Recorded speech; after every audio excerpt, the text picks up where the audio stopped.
Эгер сиз кара зире майын колдоноюн деп жатсаңыз, анда төмөнкү биздин кеңештерди бир жолу угуп коюңуз. Сиз ар дайым ачкарын бир аш кашыктан балга аралаштырып ичип туруңуз.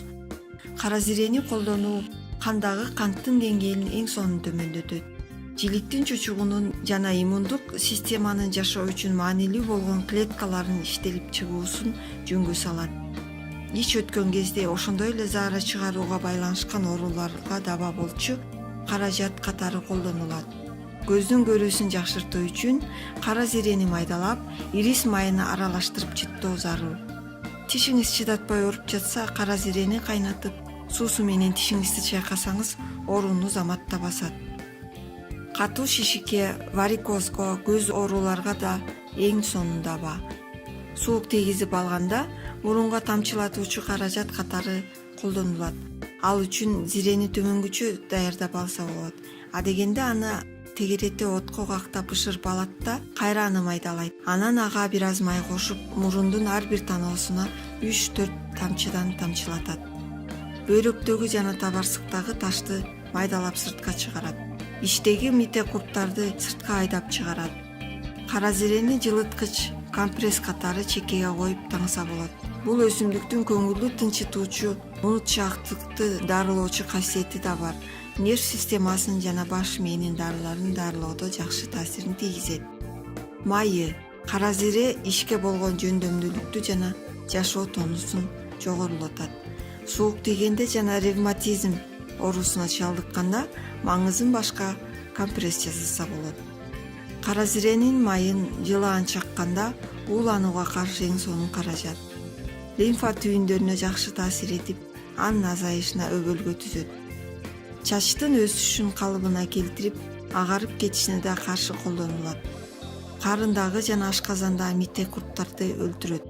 Сасык тумоону жөтөлдө демиккенди, сарыкты, тукумсуздукту дарылайт. Кара зиренин майын булардан башка да көптөгөн касиеттери бар. Түнкүсүн уксуска чыланып, андан соң жанчылган кара зире өнөкөт баш ооруну айыктырууда да жана нерв оорусунан уламшал болгондо жыттаса болот. Рак оорусуна табылгыс дары. Кара зире рак шишигин дарылоодо жана алдын алууда идеалдуу өсүмдүк болуп эсептелинет. Рак оорусуна кабылгандар күн сайын таң ата электе ачкарын кара зиренин бир орточо башынын ширесин ичип турушу зарыл. Бир айга созулушу керек. Дал ушул ыкма менен рак оорусун дарылоого болот. Тамагынан ооругандар күн сайын кара зиренин майын балга аралаштырып ичип туруш керек. Жөтөлгө каршы дарылоо. Суук түшөп баштаганда бул мезгилде жөтөлдөн көйгөйүңүз бар болсо, ингаляцияда сууга 10 тамчы кара зиренин майынан тамчылатып, күнүнө 3 маал ооз мурдуңузду буулаңыз. 3-4 күндө жакшы жыйынтык байкайсыз.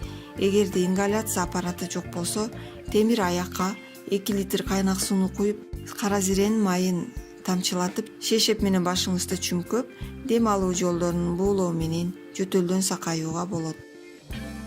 Косметологияда ар кандай тери ооруларында кара зиренин майын үзгүлтүксүз колдонуу менен жакшы жыйынтыкка жетесиз.